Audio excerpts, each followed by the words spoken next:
கணனை மீண்டும் உயிர்ப்பிக்க முடியுமா? சிவபுராணம். படைப்பவரும் காப்பவருமான பிரம்மாவும் திருமாலும் மற்றும் ஏனைய தேவர்கள் என அனைவரும் ஒன்றுகூடி பார்வதி தேவி இருக்கும் இடத்திற்கு சென்றனர். அங்கு பார்வதி தேவியை பலவாறு துதித்து பாடினர். தாயே, அகிலத்தை காப்பவரும் அனைத்து உயிர்களுக்கும் அன்னையான தாங்கள் இவ்விதம் கோபம் கொள்ளுதல் கூடாது.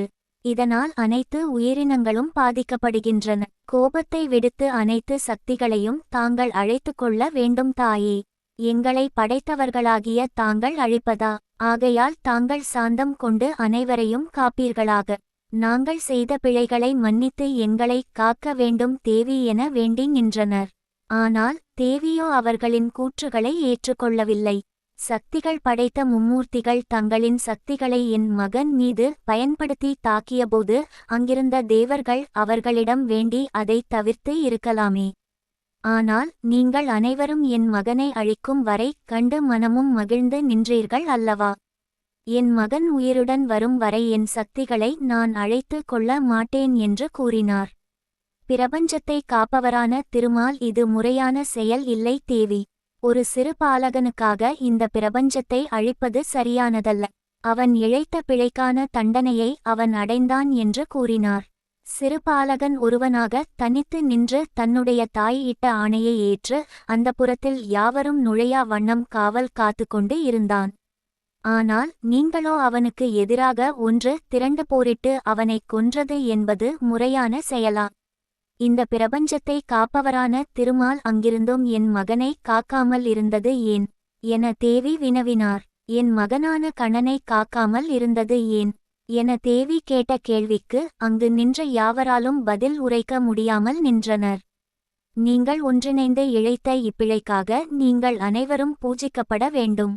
அவனே என்றும் முதற்கடவுளாக இருந்தால் மட்டுமே என்னுடைய சக்திகளை நான் திரும்ப அழைப்பேன். இல்லையேல் அதுவரை என்னுடைய சம்ஹாரம் நிகழ்ந்த வண்ணமிருக்கும் என கூறினார். தேவியின் முடிவை அறிந்து கொண்ட தேவர்கள் தேவியிடம் விடைபெற்று எம்பெருமானிடம் தேவியின் முடிவுகளை தெரிவித்தனர். தேவர்கள் அனைவரும் தேவியின் விருப்பம் நிறைவேறாவிட்டால் இந்த பிரபஞ்சம் முழுவதும் அழிவது என்பது உறுதியாகிவிடும். சர்வேஸ்வரா, தாங்கள்தான் கணனை உயிர்ப்பித்து இந்த பிரபஞ்சத்தை காத்து ரட்சிக்க வேண்டும் என்று கூறி பணிந்து நின்றனர். தேவியின் முடிவினையும் தேவர்களின் வேண்டுகோளையும் கேட்ட எம்பெருமான், இது நடைபெற இயலாத செயல் ஆகும். ஏனெனில் எனது திரிசூலத்தால் கணனின் சிரமானது எரிந்து அழிந்தது. இனி கணனின் தலையை கொண்டு கணனை உயிர்ப்பிக்க இயலாது என்று கூறினார். எம்பெருமானின் கூற்றுகளை கேட்ட தேவர்கள் முனிவர்கள் என அனைவரும் திகைத்து நின்றனர். இதற்கு வேறு ஏதாவது உபயம் உள்ளதா என மும்மூர்த்திகளிடம் பணிந்தனர். இந்த பிரபஞ்சத்தை காக்கும் திருமாலோ கணனை உயிர்ப்பிக்க ஒரு உபயம் உள்ளது என கூறினார். அதை கேட்டதும் அங்கிருந்த அனைவரும் உயிர் பெற்றது போல் மகிழ்ச்சி கொண்டனர். தேவர்களின் அரசனான இந்திரன் என்ன உபயம் என்று கேட்டார். அதற்கு திருமாலோ, கணனின் சிரத்தை நம்மால் மீண்டும் பெற இயலாது. ஆனால் கணனுக்கு வேறு உயிரினத்தின் சிரத்தை கொண்டு அவனை உயிர்ப்பிக்க இயலும் என்று கூறினார்.